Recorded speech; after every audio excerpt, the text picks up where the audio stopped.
திருக்கோளூர் பெண் பிள்ளை ரகசியம். அவன் போனான் என்றேனோ மாருதி ஆண்டான் போலே.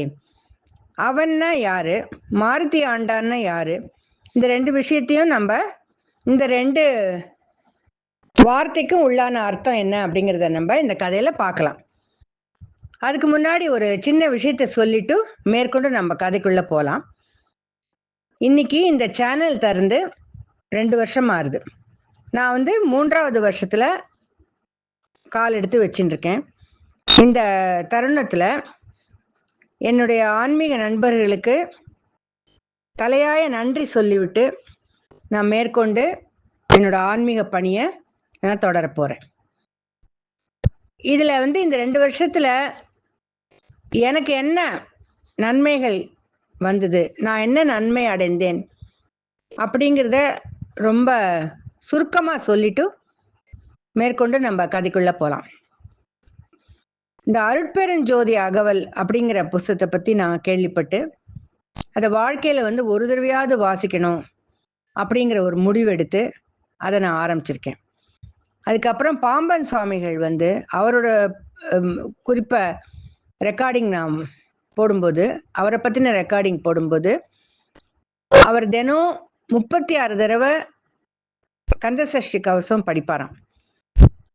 அதனால வாழ்க்கையில ஒரு தடவையாவது கந்தசஷ்டி கவசத்தை 36 தடவை படிக்கணும் அப்படின்னு ஒரு உறுதியோட இருந்து அதை நான் படிச்சு முடிச்சேன். இதை நான் எதுக்காக ஷேர் பண்ணிக்கிறேன் அப்படின்னா, எந்த ஒரு குறிக்கோளும் இல்லாம இதை படிக்கணும் அப்படின்னு சொல்லிட்டு படிக்க ஆரம்பிச்சு அந்த அந்த அனுபவத்தை, அந்த இனிமையான அனுபவத்தை நான் உங்களோட பகிர்ந்துக்கிறேன். அதுக்கப்புறம் வள்ளலார் அவர் மெடிடேட் பண்ணின கண்ணாடி பத்தி, வள்ளலாரை பத்தி நான் ஒரு ரெக்கார்டிங் போட்டிருந்த போது, அந்த கண்ணாடியில அவர் பார்த்தபோது அவரோட முகம் தெரியல. முருக கடவுளோட காட்சி அவருக்கு கிடைச்சதா அவரை பத்தின ரெக்கார்டிங் போட்ட போது எனக்கு அந்த குறிப்பு கிடைச்சது. இப்பயும் அந்த கண்ணாடி நம்ம எல்லாரும் பார்க்க முடியற மாதிரி ஒரு இடத்துல கிடைக்கிறது, வச்சிருக்காங்க. அதை பொக்கிஷமா வச்சு நடத்தின்னு வர வள்ளலாரோட சிஷ்யர்கள். இதனால நமக்கு என்ன கிடைக்கிறதுன்னா, எந்த இடத்துக்கு நம்ம போனாலும், எந்த சித்தர் பீடமோ, எந்த கோவிலோ, எந்த மாதிரியான ஆன்மீக சம்பந்தப்பட்ட இடங்களுக்கு நம்ம போனாலும் போறதுக்கு முன்னாடி அந்த இடத்த பத்தின குறிப்புகள் தெரிஞ்சுட்டு போகணும் அப்படிங்கிறது எனக்கு ஒரு அந்த மாதிரி ஒரு முடிவு நான் எடுத்தேன்.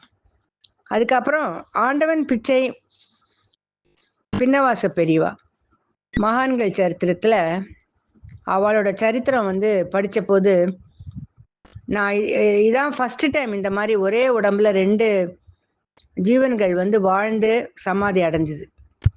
அதோட இல்லாம அந்த 2 மகான்களுக்கும் எப்பேற்பட்ட மகான்கள் உதவி பண்ணியிருக்கா அப்படின்னு இதெல்லாம் நிறைய வியப்பு ஏற்படுத்தக்கூடிய விஷயங்கள். இதெல்லாமே எனக்கு இந்த யூடியூப் ஜேர்னினால் தான் கிடைச்சது அப்படின்னு சொல்லிட்டு மேலும் மேலும் எனக்கு ரொம்ப ஊக்கம் அளிக்கிறது இந்த ஆன்மீக பயணம். உங்க எல்லாருக்கும் இன்னொரு தடவை நன்றி சொல்லிட்டு நான் இந்த 60வது கதைக்குள்ள போறேன். திருக்கோளூர் பெண் பிள்ளையோட வாக்கியங்களை பத்தி எவ்வளவு சொல்றாலும் போராதுன்னு எனக்கு தோணிடுத்து. அதனால பின்ன ஒரு சந்தர்ப்பத்துல அதை பத்தி நம்ம பார்க்கலாம். இப்ப இந்த மாருதி ஆண்டான்கிறவன் ஸ்ரீ ராமானுஜர் அவரோட சிஷ்யன். ஸ்ரீ ராமானுஜர் திருவரங்கத்துல, அதாவது ஸ்ரீரங்கத்துல வாழ்ந்துட்டு இருந்த போது அந்த இடத்துல ஆட்சி பண்ணின சோழ மன்னன் ரொம்ப சைவ நெறியில தீவிரமா இருந்தான். அதனால கொஞ்சம் இந்த வைஷ்ணவ மதத்தை ஃபாலோ பண்ணிட்டு இருக்கிறவா, அந்த பிரிவுல இருக்கிறவாளுக்கு நிறைய தொந்தரவு கொடுத்துட்டு இருந்தான். அதனால ஸ்ரீ ராமானுஜர் அவர்கள் ஸ்ரீரங்கத்தை விட்டுட்டு மேல்கோட்டைக்கு போயிடுறாரு. அதோட இல்லாம அந்த காலகட்டத்துல நம்ம இன்னும் நிறைய சில விஷயங்கள் நமக்கு தெரியும். நிறைய இடத்துல இருந்து சிலைகள்லாம் திருட்டு போயிருக்கு. அப்புறம் நிறைய கொள்ளை, அதுக்கப்புறம் கடத்தல், இதெல்லாம் வந்து ஆன காலம் அது.